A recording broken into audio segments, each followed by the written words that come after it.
आज तक के इतिहास में अगर किसी ठग की बात होती है तो उसमें मिस्टर नटवर लाल का नाम अव्वल आता है। लेकिन आज हम आपको एक ऐसे धूर्त, चालाक और शातिर ठग के बारे में बताने जा रहे हैं जिसने मिस्टर नटवर लाल के नाम को भी पीछे छोड़ दिया है। इस ठग ने खरे खरे बड़े बड़े मंत्री और डीजीपी जैसे अधिकारी को बेवकूफ बना दिया, वो भी एक बार नहीं कई बार।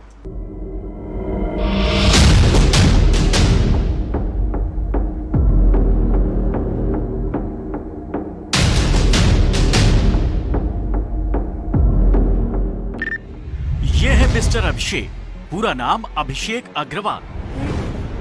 ये दिखने में जितना सीधा साधा है लेकिन अंदर से उतना ही धूर्त और शातिर है। चालाक इतना कि बड़े बड़े मंत्री और अधिकारी भी इसके सामने पानी भरते हैं। ये फिलहाल तो बिहार के पटना में रहता है, लेकिन वास्तव में ये बिहार के कटिहार शहर का रहने वाला है। ये शुरू से ही कटिहार के नया टोला मोहल्ला में अपने पिता और दादा के साथ इसी घर में किराए पर रहता था। मकान मालिक का नाम है माणिक जोशी। अभिषेक के पिता का नाम विष्णु अग्रवाल उर्फ टुनटुन अग्रवाल है। लेकिन लगभग 20 साल पहले विष्णु अग्रवाल उर्फ टुनटुन अग्रवाल अपनी पत्नी और दोनों बच्चों के साथ पटना शिफ्ट हो गए। पटना शिफ्ट होने के बाद अभिषेक अग्रवाल का शातिराना हरकत शुरू हो गई। इसने अपने चालाकी से बड़े बड़े आईपीएस अधिकारियों से न सिर्फ दोस्ती बनाई बल्कि इसका पूरा फायदा भी उठाया। इसने अपने ठगी और अपराध प्रवृत्ति से बड़ी बड़ी घटनाओं को आसानी से अंजाम दे डाला। ये इतना शातिर है कि इसने अपनी चालाक हरकतों से बड़े बड़े मंत्री एवं आला अधिकारियों को भी मूर्ख बना दिया। ये अपने पास कई सिम कार्ड और मोबाइल रखता था जिससे वो लोगों को अलग अलग नामों से फोन किया करता था। इसकी हरकतों का अंदाजा आप इस बात से लगा सकते हैं कि इसने साल 2018 में दिल्ली में गृह मंत्री का नकली पीए बनकर कई लोगों को अपना शिकार बनाया और जब पोल खुली तो तिहाड़ जेल की हवा भी खानी पड़ी। लेकिन ये शख्स बड़ा जिद्दी और शातिर है। जेल की सजा काटने के बाद भी ये अपनी हरकतों से बाज नहीं आता था। साल 2014 में भी इस चालाक ठग ने एक आईपीएस अधिकारी को अपनी जाल साजिश का शिकार बनाकर उनसे लाखों रुपए ठग लिए। इसने झारखंड में भी मंत्री बनकर कई लोगों को अपना शिकार बनाया। जहां तक इसके विरुद्ध एफआईआर दर्ज होने की बात है, देश के कई थानों में इसके खिलाफ मुकदमे दर्ज हैं। दिल्ली, झारखंड के अलावा भागलपुर में भी इसके विरुद्ध ठगी के मामले दर्ज हैं। अपनी इन्हीं हरकतों के कारण कई बार ये जेल जा चुका है। लेकिन ये शख्स बड़ी अजीब चीज है। जेल जाए या मार खाए, इसे कोई फर्क नहीं पड़ता। इसकी हरकतें बदस्तूर जारी हैं। अब हद तो तब हो गई जब इसने पटना हाईकोर्ट का नकली चीफ जस्टिस बनकर लोगों को अपना शिकार बनाना शुरू कर दिया। आम और खास की बात तो छोड़ दीजिए, इसने बिहार के सबसे बड़े पुलिस अधिकारी डायरेक्टर जनरल ऑफ पुलिस अर्थात डीजीपी एसके सिंघल को ही अपना शिकार बना डाला। इसने पिछले दिसंबर में डीजीपी एसके सिंघल को फोन करके अपने आप को हाईकोर्ट का चीफ जस्टिस बताया और अपने आईपीएस दोस्त आदित्य कुमार को क्लीन चिट देने का निर्देश दिया।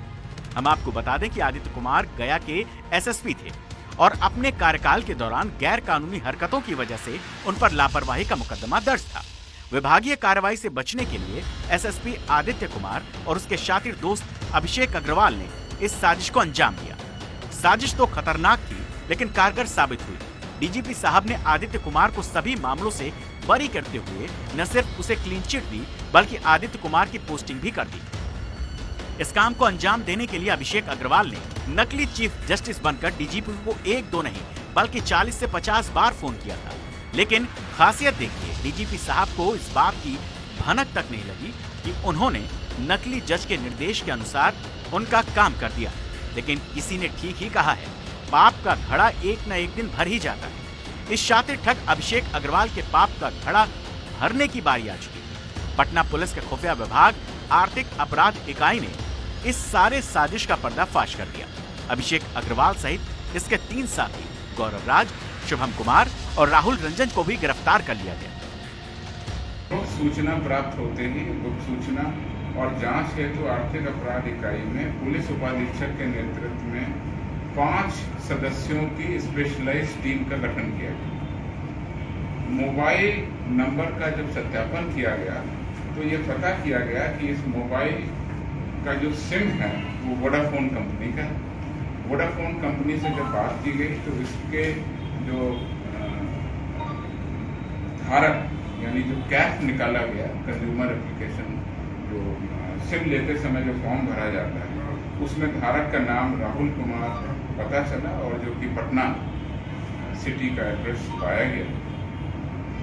उसके बाद अग्रतर जांच सत्यापन और छापामारी करते हुए इस पूरे घटनाक्रम का आर्थिक अपराध इकाई के द्वारा प्रतिवेदन कर दिया गया। लेकिन इस साजिश का पांचवा साथी एसएसपी आदित्य कुमार फरार हो गया। पुलिस ने अपने ही आईपीएस अधिकारी आदित्य को भगोड़ा घोषित कर दिया है। इस शातिर ठग अभिषेक अग्रवाल के पास पुलिस ने 9 फर्जी सिम कार्ड सहित 12 मोबाइल जब्त किए। इस शातिर ठग अभिषेक इन्हीं अलग अलग सिम कार्ड और मोबाइल से नकली अधिकारी और मंत्री बनकर लोगों को अपना शिकार बनाया करता था। जब ये शातिर ठग अभिषेक अग्रवाल हाईकोर्ट का चीफ जस्टिस बनकर डीजीपी को फोन कर रहा था तो उसने चीफ जस्टिस की फोटो भी अपनी डीपी पर लगा रखी थी ताकि किसी को उस पर कोई शक न हो। लेकिन अब जनाब अपने करतूत का अंजाम भुगत रहे हैं, सलाखों के पीछे बंद है। पूछताछ के दौरान इस शातिर ठग ने अपने गुनाहों को भी कबूल कर लिया है। तो आश्चर्य की बात है। और डीजीपी सबसे बड़ा पुलिस ऑफिसर है बिहार के और सारा पुलिस महकमा उनके हाथ में है। और चीफ जस्टिस माननीय चीफ जस्टिस के नाम पर फर्जी टेलीफोन कॉल उनको गया। एक बार नहीं, 2 बार नहीं, 3 बार लोग कहता है 4 बार गया।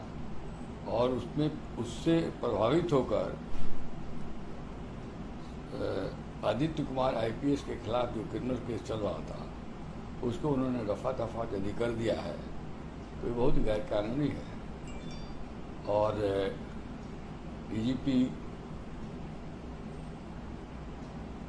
जैसे पद पर रहने वाले पदाधिकारी के जो लीगल एक्यूमेंट या एडमिनिस्ट्रेटिव एक्यूमेंट कहते हैं उसका अभाव पाया जा रहा है।